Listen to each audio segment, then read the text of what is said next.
Qui c'est ça? Qui c'est ça? T'as perdu Père Noël? Noël 2020. Je fais plus de liste depuis longtemps. Je suis vraiment pas fan des cadeaux. J'ai jamais eu l'impression d'en mériter. Pourtant c'est sûr, comme toujours, je vais en recevoir. Et je compte bien remplir ma mission de Père Noël. Ok Roro, il faut que tu continues d'innover. Les cadeaux auxquels on s'attend, c'est pas ton truc. Les emmener entre montagne et lac, Annecy, ouais, c'est fait. Les emmener dans un chalet d'une forêt enneigée entourée d'animaux invisibles, Center Park, yes, c'est fait. Et si je leur racontais une histoire? Après tout, ils ne le savent pas, mais c'est mon seul et unique rêve. Être ce type lambda qui raconte merveilleusement bien ses histoires. Ok, c'est parti. Je vous promets pas un truc incroyable mais vrai. Juste vrai. Je vais vous raconter notre histoire. À partir de moi. Et selon moi. Ça, c'est la baraque de Forbach. C'est là-dedans que je dors. Ouais, très précisément ici. Enfin, je crois. Je dors beaucoup et quand je dors pas, je pleure. Et je crie. Fort. Je crie pour de la bouffe. 2 personnes se chargent de m'apporter ça.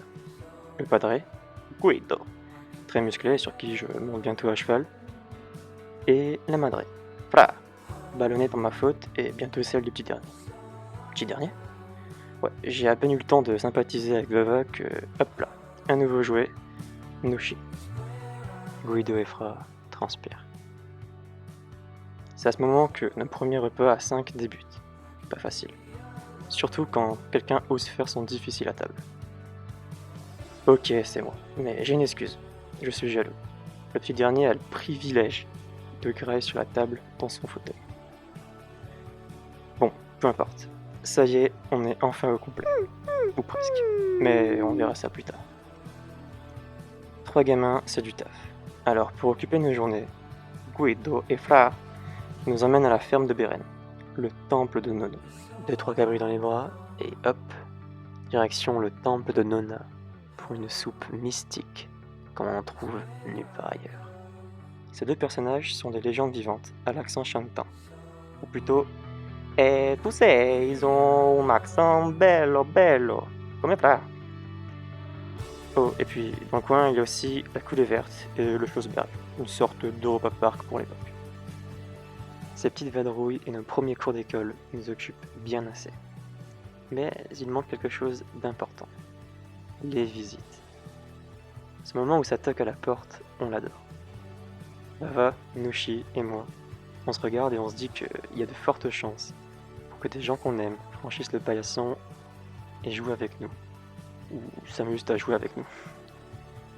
C'est également le moment où pour Guido et Fla, de montrer qu'ils savent recevoir comme il se doit leurs parents, frères, sœurs, beaufs, nièces, neveux, potes, enfin bref, tout ce beau monde, et parfois tous en même temps, simplement autour d'une table. Un toit, de la bouffe, la santé et des gens à qui parler. Qu'est-ce qu'il nous faut de plus? Allez, un peu de piment. Mais pas rouge, non, plutôt noir. Un truc à 4 pattes qui pisse et chie partout. Non, ce n'est pas Nushi. Je suis un toutou, quelle évidence. Ce dernier élément ne ballonne pas la madré. Il apparaît 2 ou 3 Noëls après Nushi, comme par magie, dans une maison encore vide pour l'heure. Notre futur chez nous. Ah oui alors, no stress. Ce n'est pas un travail super physique et 4 bidules qui bougent et dans tous les sens qui vont empêcher le padré de réaliser son rêve. Non, pas de souci. Il va la construire sa maison.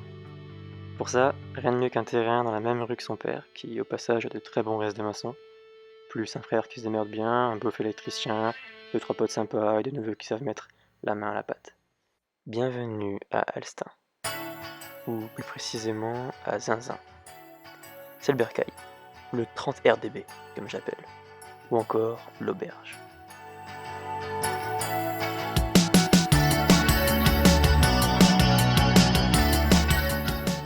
Rien de tout ça ne serait là sans Pépé et Mémé, 2 autres légendes à la tête d'une grande famille. J'admire leur discipline, leur habitude de vie, ce qui les maintient sur le droit chemin. Au bas de la rue, on vit au rythme du soleil, avec toujours beaucoup d'avance sur les autres. On y mange très bien et on apprend à jouer aux cartes. Ici, l'accent n'a pas connu l'immigration, il ne vient pas d'ailleurs, mais plutôt des gens d'à côté venus, à l'époque, s'installer ici pas très gentiment. On parle bien sûr du patois, hein. Aïe. Avec l'âge, Guido et toutes ses bandes soudées s'occupent brièvement de la jambe, jusqu'au jour où elles deviennent éternelles. Alors oui, on y passe trop peu de temps avec Wawanouchi, mais malgré ça, les histoires, les expressions, les blagues, les entrent encore dans nos têtes. Guido est très famille, santé, amour et puis nature. Il parle aux animaux, comme Marcelino. Alors, du printemps à l'automne, on chausse des bottes ou des godasses de la mine, on enfile de vieux vêtements et hop, direction notre propre ferme. Si ça, c'est pas la classe. Même qu'un jour, on invite toute ma classe ou celle de Vava peut-être. Avant l'école, les vacances. On passe presque tous nos étés dans un parc Disneyland naturel et familial. Le camping Les Sapins, qu'on surnomme l'étang. Le genre de lieu parfait pour vivre des moments inoubliables, comme par exemple tous les anniversaires de Vava et moi. L'impression d'être un vrai lion. On croirait que c'est Noël. Avec la neige en moins et un soleil qui tape fort. Ouais, ce jour-là, on est les rois. L'école du village est une grande famille paisible qui nous intègre vite. Quelques paperasses de gamins de primaire, avec froid, et go jouer au foot avec les copains, ou encore s'aventurer à la pêche avec Guido. La passion du jeu et de l'aventure est si grande que tout le reste est viré de ma mémoire. C'est le pied. Pas le même que ce pied, qui me fait trébucher avec du verre dans les mains et provoque un bobo bras assez vénère qui fait pleurer froid. Bien assez pour m'expulser une première fois du bercail et atterrir au temple de Marin. Ce jour-là, elle sauve son petit protégé, le plus dangereux de la bande. Merci. À mon retour, la panthère noire joue les gardes du corps, une sorte de grand sage.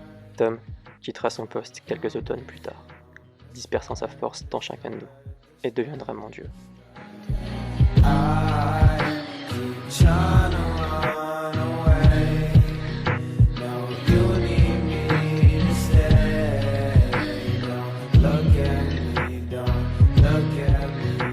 Un jour, la grande sœur dit au revoir au bercail, et bonjour à la vie étudiante.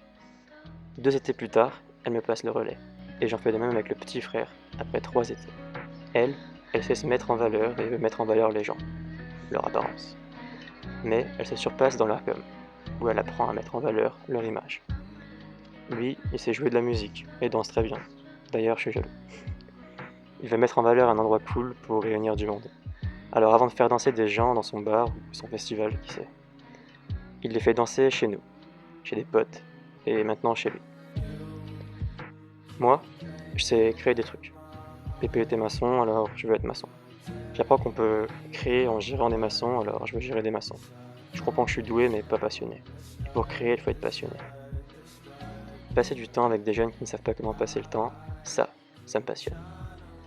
Je veux créer un Shiroro, mais avant ça, mes aventures, pour mieux les inspirer. Toujours sur les conseils de Fla, notre psy préféré.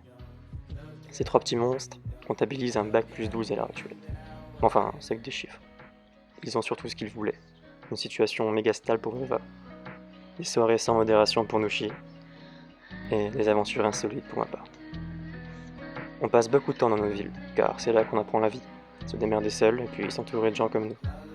Pour Nushi et moi, les retours au bercail sont de plus en plus rares. Les repas à 5 sont devenus précieux. Alors heureusement, lors de nos absences, des gens bien nous remplacent. Le bas de la rue, les cousins, les potes. La fouine, le hibou, le loup, le caméléon, ouais, beaucoup d'animaux.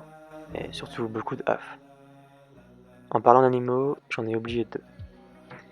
2 petits loups qui, depuis quelques Noëls, se chargent de coacher Guido pour la marche du jour et Fra pour la sieste du soir. Aujourd'hui, quand je pense à nous, j'imagine plein de monde dans notre maison.